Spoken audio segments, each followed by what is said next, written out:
Depois, qualquer coisa, o Benjamin volta no debate. Se quiser, para não Sim, o perder Benjamin tempo. pode voltar no debate. Então, vou pedir para a doutora Ana entrar, pode ser? Doutora Ana? Aí, doutora Ana. E eu já saio Oi, de... Doutora Ana, eu tá? vou novamente te apresentar aqui, né? Doutora Ana, Opa, lembrando, né, que ela é professora também da Faculdade de Medicina da USP. Né? Ela é isso. membro do Conselho Diretor do Centro de Desenvolvimento da Infância. Né? Falaram muito hoje sobre educação infantil. É isso aí. Né? E a doutora Ana tem sempre aparecido aí para a gente, né, nos meios de comunicação diversos, tá, falando sobre nutrição, principalmente, entre outros assuntos. Doutora, para não me alongar muito, tá, a senhora, aliás, dispensaria a apresentação, mas está a palavra com você. Imagina. Obrigada, Álvaro, Renato, obrigada, viu? Bom, é muito difícil falar depois, né, de todo mundo aí que me antecedeu, Maria Helena, Márcia, Benjamin, mas vamos lá. Olha, eu vou tentar, então, dividir minha tela com vocês, que eu tenho aqui uma apresentação, tá bom? Que eu fiz, que eu acho que talvez ajude, tá bom? A gente a entender tudo aquilo que eu vou colocar para vocês. Então, vamos lá, vamos ver se entra aqui. Vocês me dão um retorno por áudio, porque eu não vejo mais vocês. Está entrando a minha tela aí, pessoal? Tá? Pode passar, tá. Tá, então tá bom. Então, ótimo. Então, essa apresentação, assim, eu coloquei algumas coisas interessantes para a gente refletir um pouquinho, pensar um pouquinho como que vai ser, né, do ponto de vista de saúde, esse retorno às aulas, né? E quais são os cuidados necessários que pais, professores, educadores, vocês, funcionários, todos temos que ter.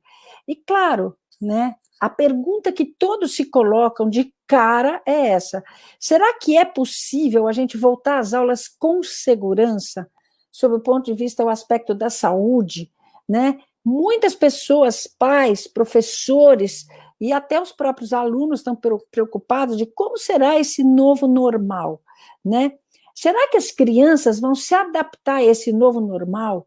Será que vão conseguir manter essa distância, como a Maria Helena falou, não distância social, mas distância física, né? Será que vão? Em que faixa etária? Será que elas vão em todas as faixas etárias? Isso vai ser possível? Como isso vai se dar na prática, né? Será que efetivamente as crianças vão conseguir ficar longe umas das outras? Então, todas essas perguntas que a gente coloca, e tem também o lado dos professores, né? Como é que os professores vão se adaptar a esse novo normal? Por exemplo, vão dar aulas de máscara o tempo todo, falar de máscara o tempo todo. Então, não, na verdade, não vai ser fácil para ninguém, até porque os próprios professores, olha, vão ter que ter novos hábitos, como? Possivelmente eles vão dar aulas presenciais. Será que ao mesmo tempo eles vão dar as aulas virtuais junto com as presenciais, com poucas crianças distanciadas na sala? Como vai ser a postura do professor? Então, esses novos hábitos todos a gente vai ter que incorporar. Por exemplo, novas formas de interação social. Será que um professor vai poder dar essa assistência, mesmo estando de máscara, próxima de um aluno? Coisa que vocês, professores, sabem tão bem como é importante uma atitude como essa de aconchego para um aluno, na hora que esse aluno está precisando de um aprendizado. Será que isso vai ser possível? Então, gente, a gente sabe que o ensino, sim, ele vai ser a um tempo presencial e virtual, ele vai ser simultâneo. E isso vai fazer com que os professores deem aulas sem alunos e vai fazer também com que os alunos aprendam sem os professores por perto. Ou seja, uma situação totalmente nova, de uma hora para outra, que vamos todos ser obrigados a conviver com ela e a nos reinventar para a gente conseguir fazer nesse cenário o melhor possível. E junto com isso se compõe também esse cenário, né, essa presença do virtual e do presencial juntos para as famílias, porque se as crianças vão, uma parte está na escola, outra parte está em casa, essa parte que está em casa, e agora nesse momento todos em casa, será que isso funciona para as famílias? Porque, por exemplo, há famílias com condições de dar o melhor para os filhos, mas nem sempre a gente pode ver que os pais estão disponíveis para ensinar. Embora esses pais possam ser adjuvantes no processo de ensino, que a distância, a gente sabe, é tão importante, mas às vezes os pais têm o seu trabalho, têm a sua tarefa, e aqui essa foto é emblemática, ninguém está prestando atenção em nada do que as crianças estão fazendo, talvez absortos com as suas próprias necessidades de trabalho, necessidades profissionais. Isso numa família que tem condições. E o que dizer de uma família, como aqui no Brasil há tantas, assim, socialmente vulneráveis, e que não tem nem a presença dos pais, nem a disponibilidade dos pais, e muito menos, às vezes, a capacidade cognitiva dos pais de passar para esse filho qualquer tipo de ensinamento. Então, é uma situação que se coloca absolutamente nova e que a gente está, como se diz, trocando pneu com carro andando, porque a gente tem que, de uma hora para outra, a gente teve que fazer muitas coisas. E aí vem essa questão que se coloca para os professores, educadores, todos responsáveis, né? Será que esse novo vai ser normal? Será que existe alguma chance desse novo ser normal? Essa é a questão que a gente se coloca. Então, uma coisa a gente sabe, e é aí que a gente tem que começar a pensar juntos aqui, né?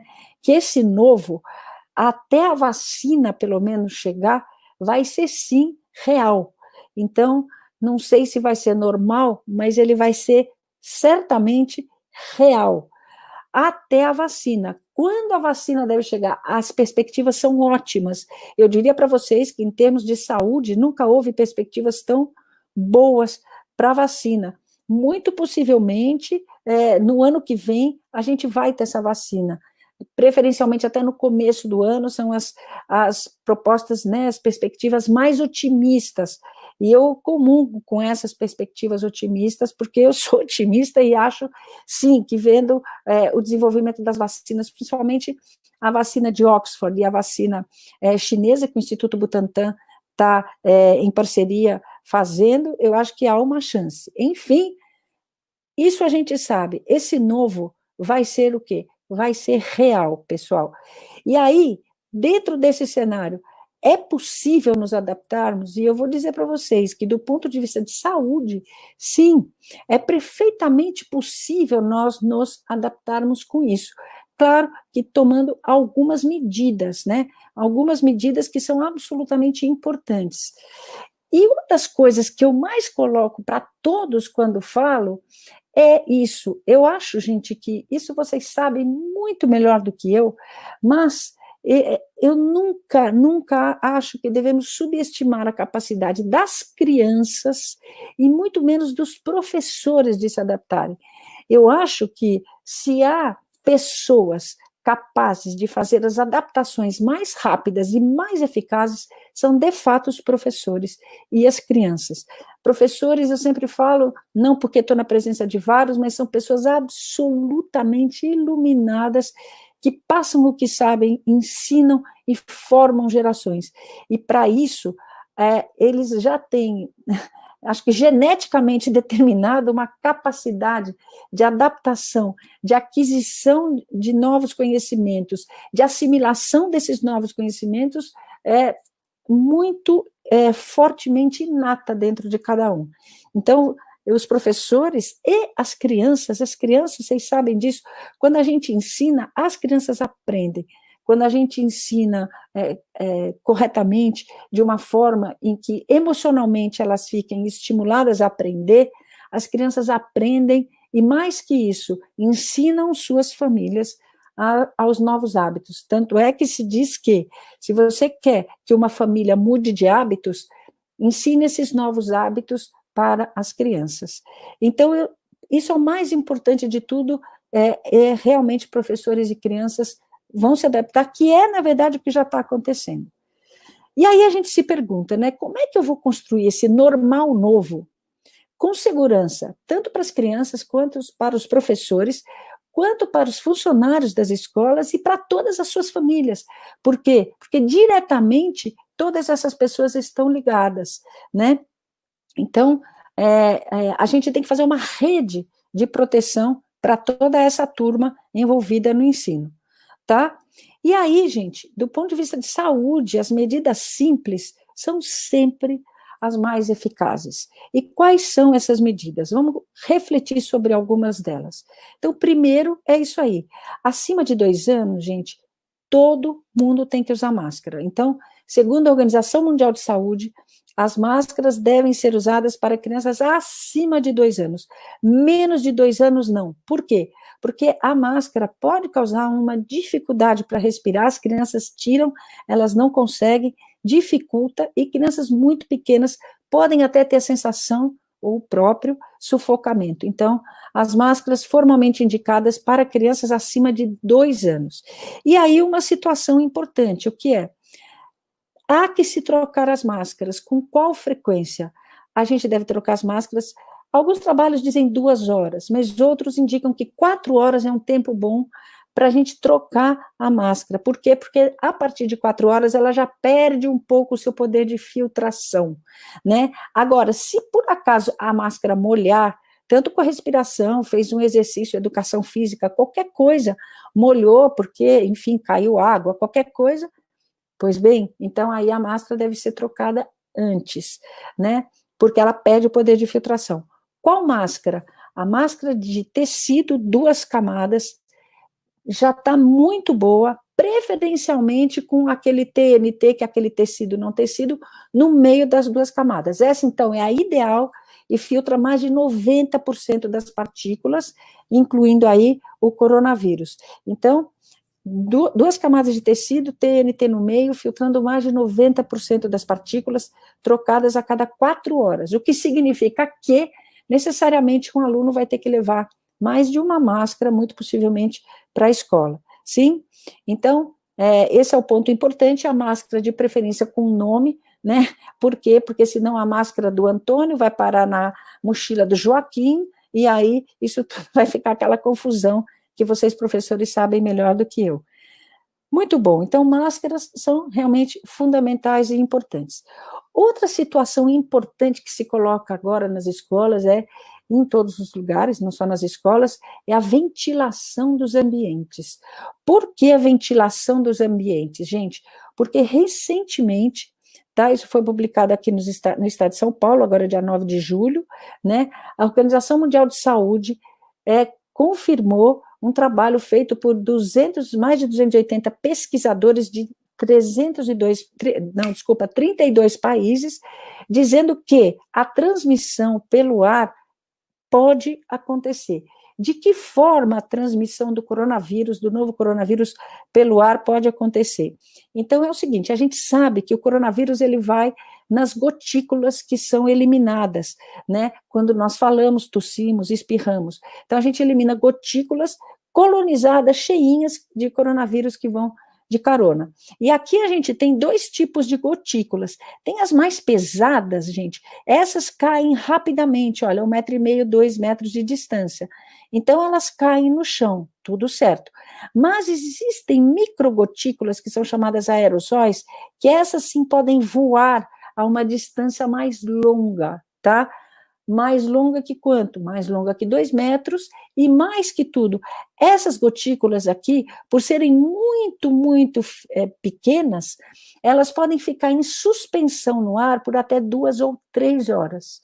Então, é um tempo longo, se pensando numa sala de aula, num ambiente fechado.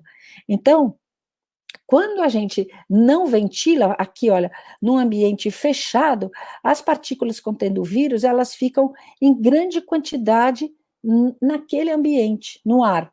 E se a gente ventila um ambiente, abre a janela e ventila, a gente dá vazão maior ao quê? A dispersão dessas partículas, contendo o vírus, portanto, a chance de contágio é menor. Então, isso é um fato importante para as escolas saberem, a gente tem que providenciar de alguma forma a ventilação, mesmo estando todo mundo de máscara, tá? Claro que a máscara filtra, e filtra importantemente, mas obviamente com o ambiente ventilado melhor. Segunda situação para a gente pensar, quando a criança chega à escola, esse tapete desinfetante aqui, será que é uma medida necessária para desinfetar o sapato? Essa é uma questão. E outra questão é essa aqui, será que vale a pena ferir a temperatura das crianças na chegada da escola? Então, vamos lá, o que se diz? Olha, essas duas questões aqui, tanto do sapato quanto da temperatura, há controvérsias. Por quê? Porque, assim, hoje se sabe que a quantidade de vírus que uma pessoa pode levar para o sapato, pisar no chão e ir espalhando vírus e alguém pegar isso aqui é muito baixa, essa possibilidade. Não é zero, mas é baixa. Então, disse o seguinte, em locais onde há crianças que engatinham, colocam a mão no chão e andam pelo chão, ou caem, escorregam, põem a mão no chão, crianças pequenas principalmente, isso sim é uma medida necessária. Mas se não há ninguém andando pelo chão, a limpeza do chão, aí é tranquilo. Outra situação que se discute é um local para as crianças tirarem os sapatos e na escola colocarem um chinelinho, onde só andam com esse chinelinho na escola. Então, isso tudo para pensar em relação a trazer de fora o vírus para dentro da escola. E em relação à temperatura, é uma medida controversa porque a criança chegou na escola, é aferida a temperatura, está ótima, 36,5. Dali uma hora, ela está apresentando febre. E isso, então, pode acontecer. Então, não se veria nenhuma razão objetiva e clara para que a temperatura fosse medida à entrada. Claro que os pais devem estar avisados, isso é uma coisa que a cultura nacional merece, né? Eu acho que merece uma divulgação muito grande, que os pais têm que ter a noção de cidadania hoje e de saúde, principalmente, de não mandar crianças, obviamente, com febre para a escola, tá? Isso é muito importante no nosso meio. Muito bom. Quando as crianças chegam, então, chegaram à escola, necessariamente seria importante lavarem as mãos com água e sabão. Não precisa passar álcool gel, água e sabão, mais barato e tão eficaz quanto. Claro que aí teria que se ver como que as crianças vão entrar numa fila com o distanciamento físico, certo? Aprendi essa com a Marilena, reitero, né? Então, mantendo o distanciamento físico e lavar as mãos corretamente. As crianças fazem isso fácil, elas aprendem tranquilamente, isso não é um problema. E quando? Quando chegarem à escola e de preferência antes do recreio.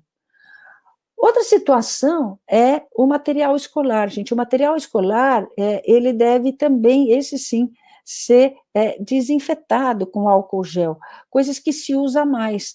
E por exemplo, lápis, canetas, as crianças devem ser orientadas a não emprestar o lápis e a caneta uma para a outra, né? Cada um leva o seu, e, eventualmente, se a escola tiver possibilidade, cogitar, né, na possibilidade, claro, de acordo com cada escola, cada local, cada área física, de deixar o material da criança, alguma coisa na escola para evitar que a mochila fique indo e vindo. Se isso for possível, melhor. Se não for possível, a gente pode usar o álcool gel para desinfetar, tá bom? Assim, quando a criança chega na escola, desinfeta tudo, ou quando chega em casa, pelo menos uma vez esse material deve estar desinfetado, tá? Muito bom. Aí vem essa questão, será que a criança tem que levar álcool gel para a escola?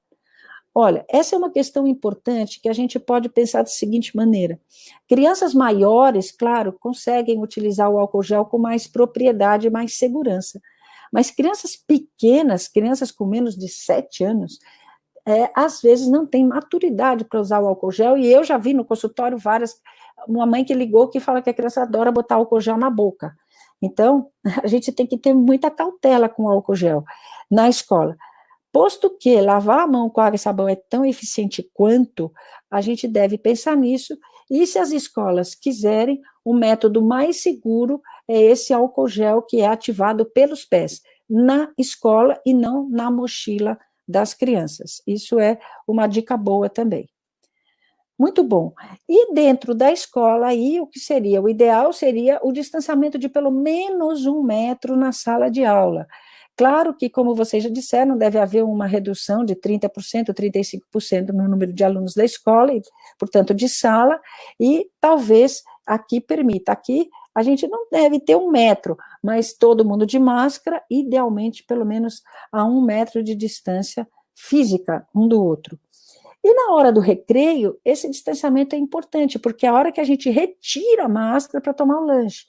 Então, Isso também tem que ser pensado nas escolas, quer dizer, as crianças devem ser orientadas a manter esse distanciamento, principalmente na hora em que estão sem máscara, comendo, e o local do recreio deve ser um local, aí sim, extremamente ventilado. Por que ventilado? Porque a gente sabe que uma tosse ou um espirro, né, eventual numa criança sem máscara, porque está comendo, esse vírus pode ficar em suspensão nas gotículas de ar por até 2 ou 3 horas, tá? E pode se dispersar com o vento, atingindo uma criança que está a mais de 2 metros de distância. Então, isso tudo é muito importante para a gente pensar. E para vocês, professores e educadores, é importantíssimo a gente saber quais os sinais clínicos de alerta que uma criança pode apresentar na escola. Então, qualquer criança na escola que apresente febre, indisposição, comece a tossir, refira dor de garganta, dor no corpo, dor de cabeça ou que tenha diarreia, essa criança deve ser afastada dos coleguinhas e os pais devem ser chamados. Então, eu lembro muito aqui em relação a esse sintoma específico, que é a diarreia. Nas crianças, pessoal, a diarreia é um sintoma muito comum e às vezes é o primeiro indicativo de uma infecção pelo novo coronavírus. Então, esse grupinho aqui de sinais e sintomas são importantes que fiquem na cabeça de vocês, porque qualquer criança que apresente um deles, não precisa ser todos juntos, importante salientar, basta ter um desses, então, aí essa criança deve ficar afastada e os pais devem ser chamados para que essa criança seja avaliada. Aí, depois do resultado da avaliação, as outras que tiveram contato na mesma sala devem ser avisadas. Outra situação importante, pessoal, é o banheiro, porque, como eu falei para vocês, diarreia é um dos sinais precoces de infecção por coronavírus em criança.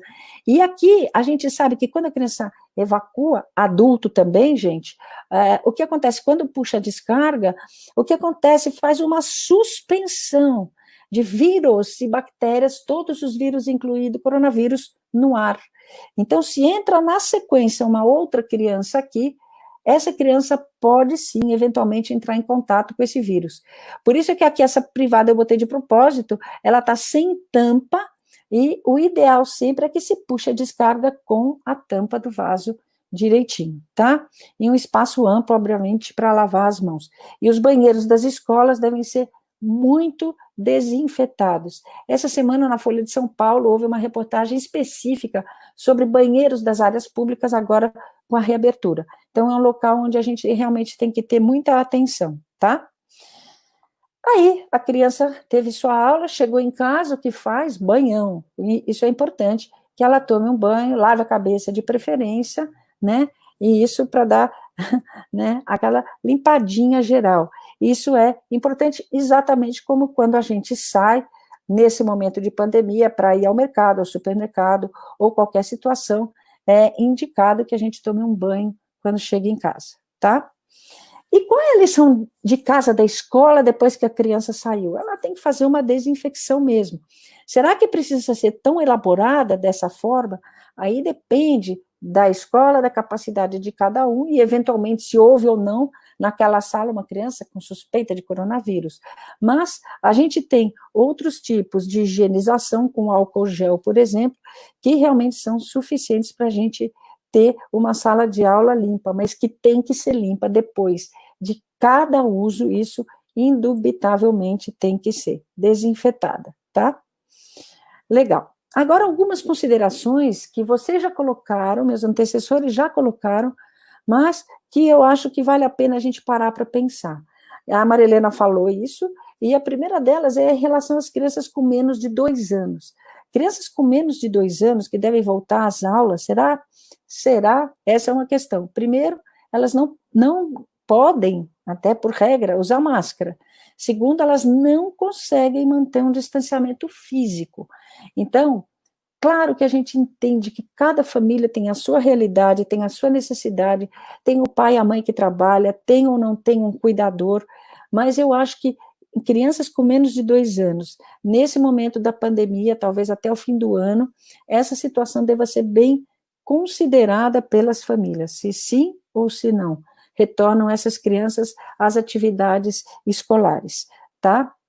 Então, essa é uma situação que eu deixo para a reflexão de vocês, professores, educadores, e também das famílias.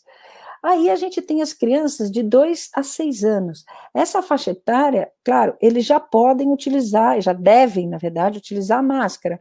Agora, será que conseguem manter esse distanciamento físico? Talvez os maiores, próximos de 6 anos, mas os menores, a gente não sabe.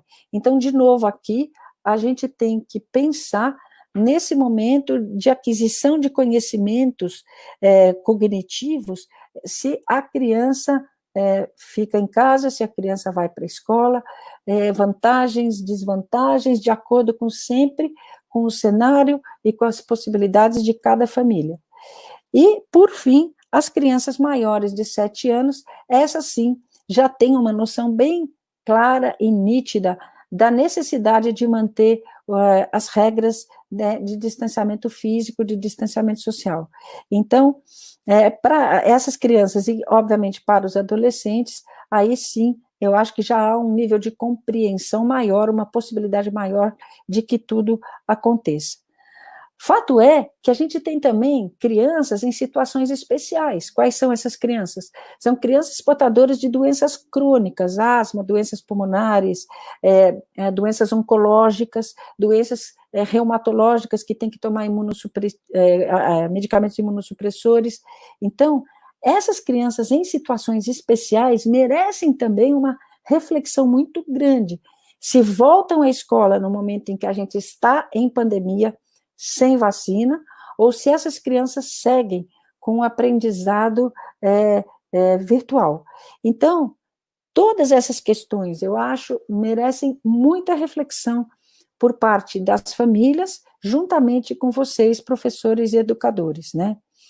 E eu falo isso em relação tanto ao cenário público quanto ao cenário privado, tá? Então, algumas conclusões aqui, né, para a gente pensar um pouquinho. Olha, o novo deve ser o mais próximo possível do normal. As máscaras, né, são realmente obrigatórias para as crianças com mais de 2 anos, né? A desinfecção de pés e a aferição da temperatura na entrada são fatos controversos. Ainda há controvérsias. A lavagem de mãos à entrada e antes do recreio, quando as crianças vão comer, é absolutamente fundamental. Esse distanciamento social de mais de 1 metro, pelo menos 1 metro, na sala de aula e no recreio. As salas devem ter 35%, ou mais ou menos 30% a 35% da sua capacidade. As salas necessariamente devem estar arejadas, isso é importante, principalmente a área do recreio, né? O ensino presencial e virtual, ele vai se fazer conjuntamente, e nesse cenário a gente tem que ter muita atenção às crianças, justamente que têm maior vulnerabilidade social, pela sua capacidade de aprender. Chega em casa da escola, como a gente chega em casa do mercado, da farmácia, de onde for, toma um banho. E aquelas considerações especiais que eu coloquei de acordo com as faixas etárias, as possibilidades de cada família e as situações de risco da criança ou dos seus familiares, porque isso é uma coisa importante também. Pode ser que a criança não tenha risco, mas mora, por exemplo, com um avô ou com uma avó que tem risco. Então, tudo isso deve ser considerado. Agora, isso, do meu ponto de vista, eu gostaria de dividir com vocês sabem disso muito mais do que eu, milhões de vezes mais do que eu, mas eu me permito dar, assim, uma opinião, enquanto também estudiosa do desenvolvimento infantil.